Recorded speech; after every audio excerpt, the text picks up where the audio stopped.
fikayo mukumulamu okwo tugenda maaso ne program the round table sawa ya kubiri tuli mu topical discussion olwa tutunulidde ensonga ezigenda maaso mu nguudo ezikolebwa mu Kampala n'emirirwano jukira waliwo enkola ya Greater Kampala Metropolitan eri mukola oba okulaba ng'enguudo eziri mu Kampala n'ebitundu ebiriranyewaawo Mukono Wakiso n'ebitundu okumpimpi awo byonna nga bikolebwako era zisobola okuba nga tufuna enguudo ennungamu nene wankubadde enteekateeka eno ekolebwa waliwo bye tulabye oba oli awo bisobola okuba nga biringa emiziziko egiyinza okulemesa pulojekiti eno okutambula obulungi oba pulojekiti eno okuvaayo ebimu ku miziziko gye tutunuulidde bye bitaala ebingi oba oli awo biteekeddwa mu bifo ebyenjawulo ate ne bisigala nga n'abasirikale bakyaliwo tulinawo traffic lights ate n'abasirikale nabo bali awo kamba olumu n'obeera nga katogo kennyini ebitala bikutadde ate omusirikale agamba alindamu olumu ne bikusiba omusirikale n'agamba tambula so kugamba wakyaliwo ndowooza ani akola ddi na budde ki so embeera eyo bwetyo eri naye n'ensonga endala ebadde enkulu ennyo tutunuulidde ku bizimbe ebimu nga byo olaba weekiri kyazimbibwa bubi naye nga bakyaprovinga pulaani weeri kati ekyo ne kiba nga kiyinza okuzingamyamu oba oli awo ku luguudo olwagala okuyitawo obulambalamba ate ne bwaba nga terusobola kugenda nga bulina kugenda olw'ensonga waliwo ebizimbe ebyateekebwawo oba oliawo ne bizinesi ez'enjawulo mu studios tulinamu Matthew Kabichi Junior Munapiero yu era yagamba nti singa Jeno Muhozi Kayini Lugaba akwatamuka ebintu bye bitugenda kudda mu bira bigenda fuuka lufumo kubanga yeetakkiriza mu mbeera eyo ey'okunyigiriza oba oliawo munnansi saako n'okubanga abantu bali enguzi ey'ekyeyonoonero ate ye Council Darius Bitanako waali okutuwa ku legal aspect etteeka lyogera ki mu mbeera ng'eyo singa wabaawo omuntu alemedde okukuba werina okuyita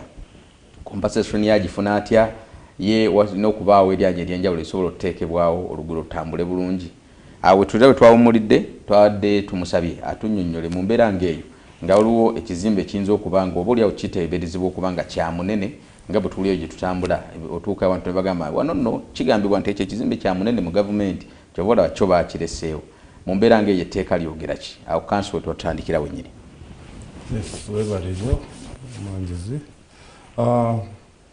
I want, by the way, to take this opportunity to thank the President of Uganda, General Museveni, the government here, okuvaayo ne strong policies amateeka, especially agakwata mu physical planning. For example, tulina Ministry of Lands, Housing and Urban Development. Era tulina yo minister, particularly in charge of urban planning, in charge of housing. We have a minister in charge of housing. We have Physical Planning Authority, KCCA, Physical Planning Act, eteka OEDD. We have NEMA, National Environmental. So, katechenda gara kutegeza abali Uganda. Uganda ya Fehemuraba is a planning area. Uganda is still a planning area. The whole of Uganda, itakari yonna, is under plan. It is a planning area. So, wachinde samateeka ago bwoba omuntu yonna ayagala kuzimba ekizimbe, there is no way we will avoid these procedures. Amateeka, you must go to a physical planning area of your area, local authority, otandikirawo okube plan baja approving ogende mu KCCA. So buli kimu kyonna, and the people follow it, by the way. Teriyo bizimbe wanga tebiri ku plan. Webiri. You see, that's why I'm saying mateka wegali na enforcement. Yeah. That's where the problem is. Tumiko enforcement.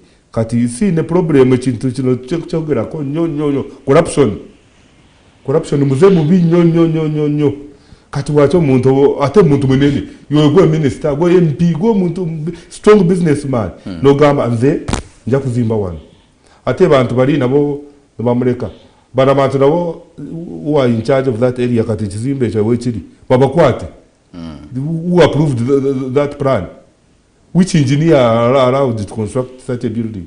But they are supposed to be in the by now. That's when other people will fear to construct such buildings on the road. But now, for him, he will maneuver. Maneuvering systems as beating. Eteka gamba weti na maneuvering aitawo wakozesa corruption kati ekizimbe kitandike era n'abanyayuganda kati eyo gye muli mubulabe ekizimbe nga kiri mu kkubo nnyo nawe mwogereko mugambe sinsaitinze violence naye mugambe musajja ng'ekizimbe ekyo kitadde mu kkubo banange mugambeko authority no ate bajje babanyonyole kwaki ono omusajja atadde ekizimbe mu kkubo kwaki bypassinga amateeka ate amateeka gagamba we have physical planning authority nema bw'oba oyagala kuzimba ekizimbe kyonna impact assessment. You have to get an impact assessment. They come and say, for example, when you have to take a petrol station, you must go to NEMA of Nerukisa, the impact assessment by assessing it. Procedure zone. By the time you reach there, it is a tiresome process, by the way. So, I have no government about Wasangam office, Katibama corruption. What more they say that you take away in town. Follow up. I'm going to travel. I'm going to if the system, cut a system of such a get up to the if it is very transparent, if e-system, what on e-system, by the way, you can put your system, the brand in the system, and it is approved minus going there. Bakuza, submit this one, submit that one, submit the other one, submit this. You are approved. This system, all on about manipulating, because they use this manual. And we have to adapt Ugandans. We have to adapt the system. But it has come only that people are not well sensitized. You know, Uganda is also 2 nations of Jumu. We try to take a command. Recently, one. E-freeze. You know, you can imagine. Yeah. People, buttons of Java, and it was passed by Parliament, it was passed by Parliament. But people never knew about it. Yeah. Can you imagine? So they should also sensitize the public. At a sentence with dream budget, sensitize the masses. And all work center, they can feel tekafiirayo bakalya buli omuntu ajja ku TV wano anyonyera abanyayuganda this is ABCD at institution. That's why I thank the government. Institutions were zinyonyera abanyayuganda abantu bategeere. Now we don't see this confusion coming in because abantu baba bachagala because kati woba eteka it must be balanced, it must favor Ugandans, you see. Toina leta linyigiriza. No way comparison like this comparison acquisition. Bobo ganido now tebakugamba nti genda bugenzi bakuwaayo bo kye balaba nti okusinziira ku evaluation. These fines are in their books, the law books. They are supposed to fine you. For example, when Olubiji twalaba abantu bajja ne babasengula numagenda. Naye kati simanyi badawuza. These Ugandans are very peaceful people, by the way. Bagenda tebali. They are peaceful. They are very peaceful people and they respect the laws. But bw'otabanyonyera bulungi naye bayinza okuvaayo ne bagamba no. Don't take them for granted also on the other hand. Naye they are law-abiding people, by the way. Actually, I normally interact with foreigners, many foreigners. They say Uganda is a very, very welcoming country. On Uganda, bw'omutuukako n'omubuuza ngenda mwowino naye akunyonyola ayina n'okutwala nafu 2000. Nanja kudde edda. Ayina kutwala nafu 2000 twali tutambula. Olinaga kamba twaleyo. N'alinnyawo ne mugenda naye. Era wambe n'owamboda ayinza kubakulembera mpaka nafuteekayo. Okiraba? So they are very good people, very welcoming people, and even they thank the government. Because most of Boda boys are very, very welcoming. Yeah, very welcoming, very peaceful Boda people. They can follow, escort you for free. Yes.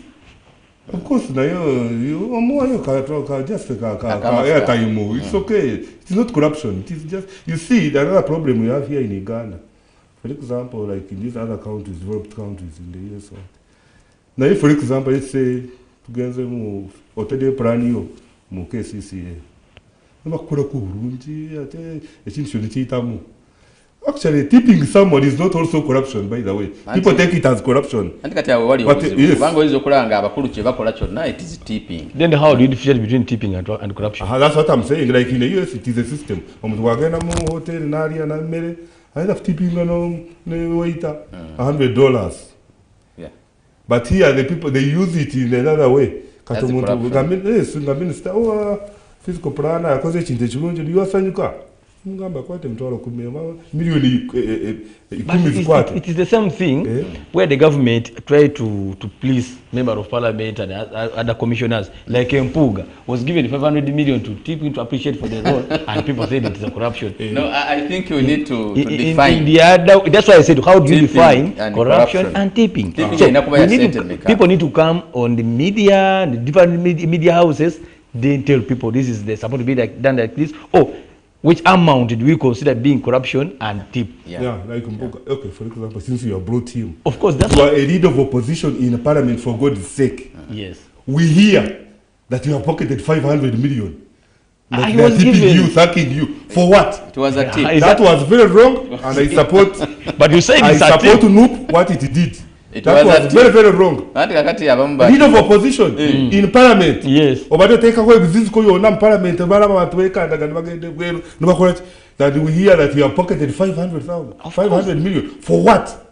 He must have answered. The government was tipping him. Tipping him for what? That tip, yes, I'm very for the good service. It was never good, by the way. Council, defining anga tip. No. That tipping which is too much. Also, you see, that tipping you for what? Council, let me correct you on this context. Yes. When you mu restaurant, nendi emere ya mitwale 3, ne tipping omwana mitwale 5. Is that corruption or tipping?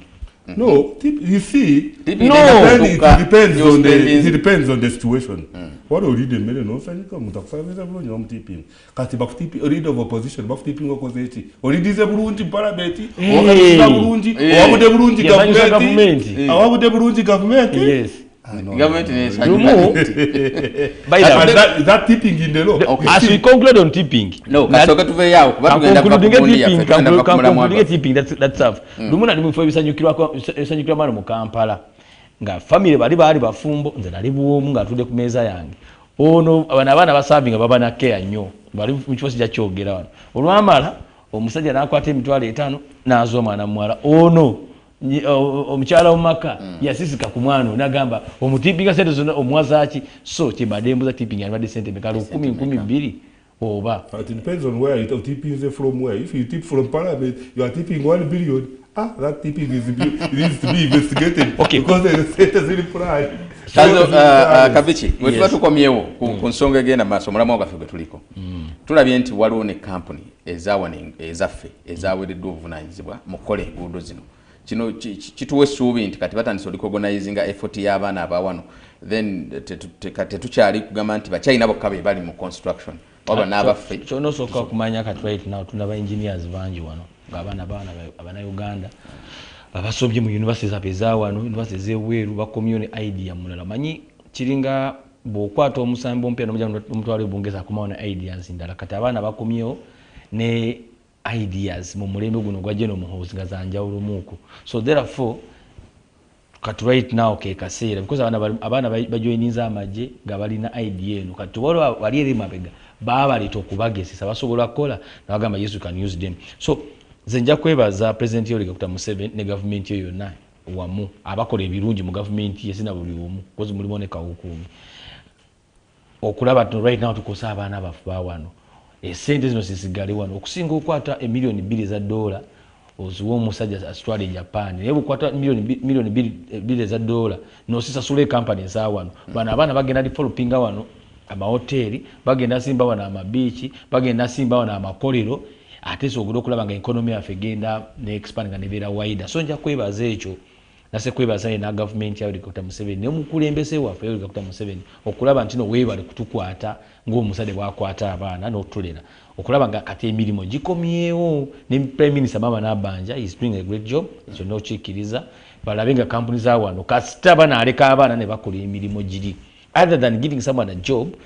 Abana abo basajja bafuna contract ezo nagamba nkwade contract ya $1,000,000 naye banona $6,000,000 ne bakulekeza kati zine $4,000,000 ono ne basiga atu wasonga bo atwala by all possible means naye agamba go wabba nange kanzivirano kati ajja akola mugabi go atwala sente nyingi tukiwala nakola oluguudo bweruti naye bwolaba oluguudo lwa Ntebe Express ng'omukulu bwayogedde nze amazima gali nti okuva wano ndi musajja ekigere kyange kiri musajja wandiima nziruka nnyo twala obwire butono nnyo mba ndi Ntebe ku kisaawe. So twagala tulabe ku makubo amalungi twagala tulabe ku ng'abagambye enguudo ze baazimba nga mirembe gya Bobote genda ejinja enguudo zinje basizimba dda zikyali mu kibuga genda ku Riponi Nairo wansi eyo nayo n'enguudo zaabwe bazizimba dda so twagala ekifaananyi bwe kityo twagala genda olabe ebisimbe biri mu Embaale mu kibuga ky'Embaale because ntambudde kati isani olabe nga twagala ebintu bwe banazimba ekintu kibeerewo kyalubeera adadano kulaba nga ekizimbe bakizimba emyaka 5 kigudde ku bantu bazimbye enguudo within 6 months nga mulimu ekinya ate ekintu ekirala ekisinga okwonoona enguudo zaffe bino bimoroki bitwere ebinene gye bitaaningira tula buli bwezitaaningira whether I like it or not nga bano bakoze enguudo zaabwe substandard walina okufa kati bino tubikoze tutya tunokwewala emmoroka zino bino ebimoroka mwabafunanyizibwa ku nguudo mubifunire gye bina okuba nga biyita oba babirekere ogulunga kino Northern bypass because ebimoroka byetane byamaguzi bebisinga okwonoona enguudo bebisinga okwonoona enguudo za industrial area gye sikyukira whether I like it or not waliwo engeri buli lweja nekyuka bweti emipiira gyayo egyo gijjaku kana akasusu nekomawo eri endala bwetyo yokubiri yokusatu kyobolaba nja kwebaza abazimbye luno bazimbye bulungi wano nga wali workshop ya American Embassy ebugolo obyawo bazimba nga bazimba ekizimbe waliwo n'emitembo na kibuli motoka zino zitaningira kyenkugamba nga Saturday kat right now nungi enguudo basitute banga ddene naye nga batuzimbidde enguudo ennungi esiri ku standard okusinga otuyirako kana akando kana bubi kungulu wotandikena ku bbiri neweza bajaji bokisanga olaba yesimyewo ki osimyewo ekinnya so ekyo Katongole nja kyebaza mbu abaana kati basome jukira abaana basome kat right now ku mulembe gwa Museveni because abaana basome sciences nibazigera basinga bakola engineering medicine and what have you so we need to use them other than exporting abaana wabweru service no wabweru netufiirwa nolaba mwana nasomera ne Makerere naye nga akolera South Africa okay kirunje abamu bagenda twetaaga ne ku foreign currency zijekene wafi well and good nalabeko ne muzeeyi mwenyini ng'ayogera ng'agamba ba pilot bamusasula milioni 25 na HR wagala human resource wali ekintu kibulanga jakkaja ne muzeeyi go human resource agereka emisolo nakulabira embeera z'abakozi oba yagala musalo mungi gwaki okusinga ono pilot ali bit advanced than you bana pilot bano bakola engineering courses and what have you go human resource unzo kubango wakola head no asasula aberenga afuna ntono kugwa asasula Katongole let us be honest with you abasomesa basazi bafuna sente mekali bafaragana ba arts neda gokose head history economics divinity ne ai oba islamic oba bicho ba fine art ne computer well and good omusajja akoze PCB math n'agenda n'afunamu ba 18 anamu obusisira bitabitanga busisira ba bukodro n'agenda n'akola kozo ba university naona n'ava ne first class wa second class oyagala afanagane gwe akola definite okwenyonyola ko okusoma simanyi okusoma Napoleon bakusasule sente zimu no kabichi sebule katuna fuyaba no nagenda akola arts nakola hegi ent history economics geography entrepreneurship sigenda agamba mbu enfanagana akola PCB math butubera tubere kulebemu olibwa abana toyanziza kabichi so olwesongezo ngambalirisa bano ba engineers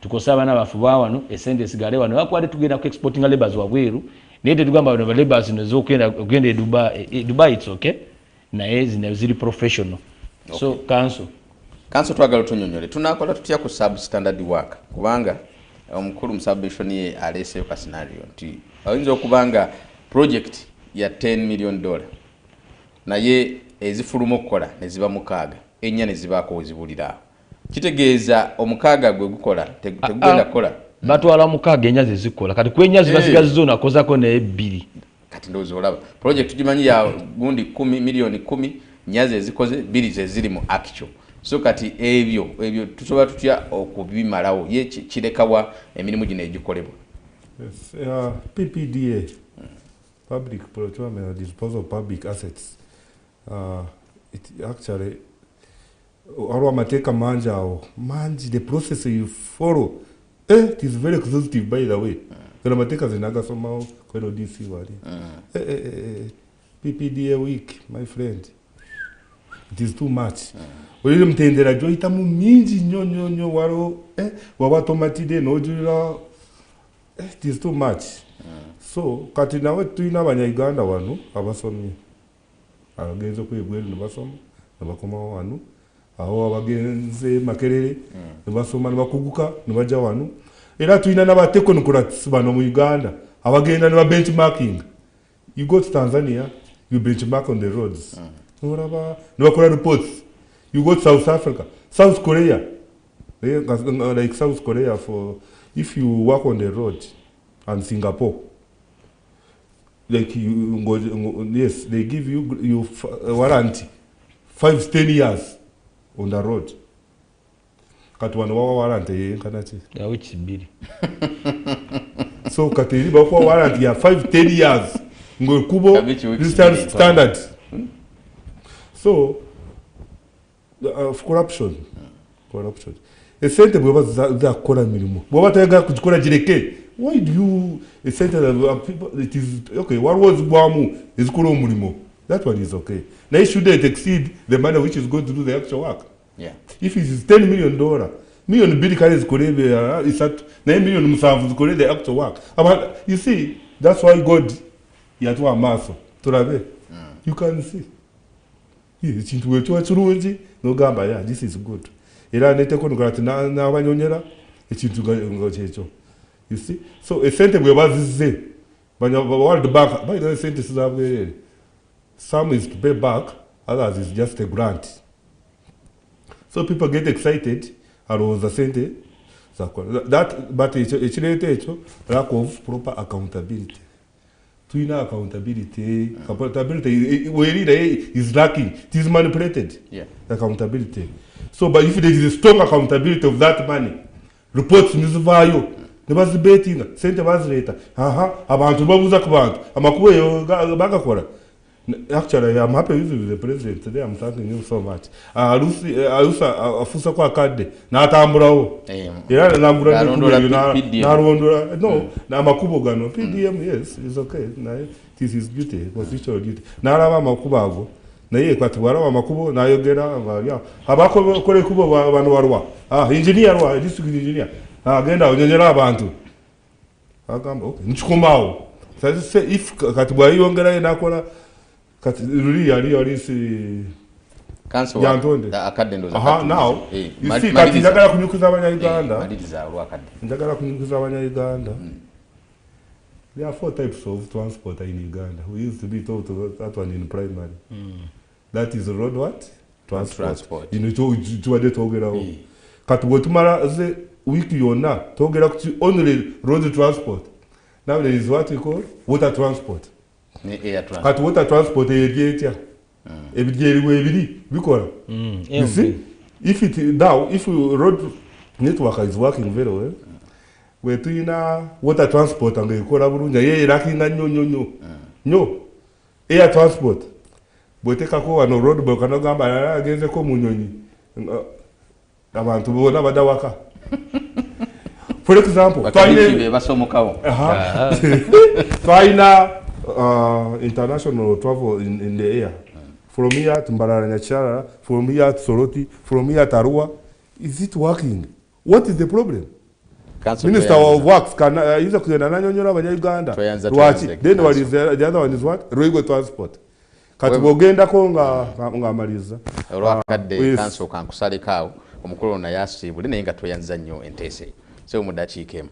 Nja kwebaza yena abawagizi aba APLU abakola ebintu ebirungi ate nakujjukiza Abannayuganda bw'oyo yenna ali eyo akugamba mumpa ssente nkutwale wajje n'obuhunzi mpa ssente nkutwale wako nale Mawanda PLU tebagitunda PLU ya bwereere okuyingira kwa bwereere na kubeerawo kwa bwereere waliwo abantu abali abigwanisa ebyabwe ne batandika okujjotika abantu nga mukozesa ekitebe ebyo ngambi tetumanyi bwe bali omuntu yenna wakugambanga mpa ssente nkutwale wagundi ddukira ku poliisi ekuliraanye obulabe ng'oyo akwatwa nga mubbi w'enkoko. So in simple term nja kwebaza Abannayuganda n'abagizi ba PLU mwenna mwebale kuuma emirembe mwebale kwolesa empisa mu kalwa akawedde ak'abavubuka ate tulinde tugende tukolere muzeeyi akasembayo aka 2026 nga tumuwandiza omukulembeze ow'eggwanga Dr. Museveni Ogoja ali Maikantu Kabichi Junior.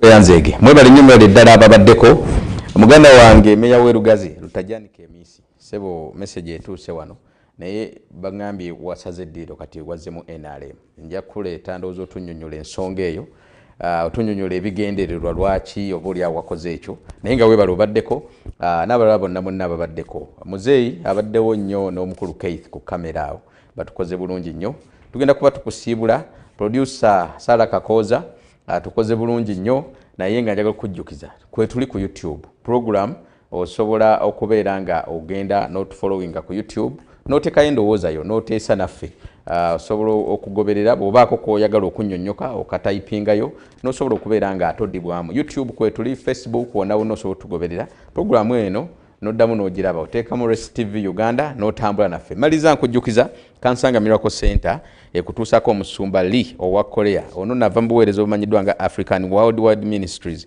nga 17 ogw'omusanvu agenda kubeera asisinkana abasumba bonna mu ggwanga ojjukizibwa oli musumba muto musumba mukulu oli awo ino kanisa olina ekirowoozo kitandika obuweereza 17 omwezi ogujja tuli Kansanga awo ate nga 2 Kansanga Miracle Center egenda kubaawo ne service ey'enjawulo kakati mwenna muyitiddwa okuyingira kwa bwereere mujje tubeereyo tubeerekereza naye enteekateeka endala zikyagenda mu maaso katongole Isa Katsida political demagogue musiibe bulungi mweramu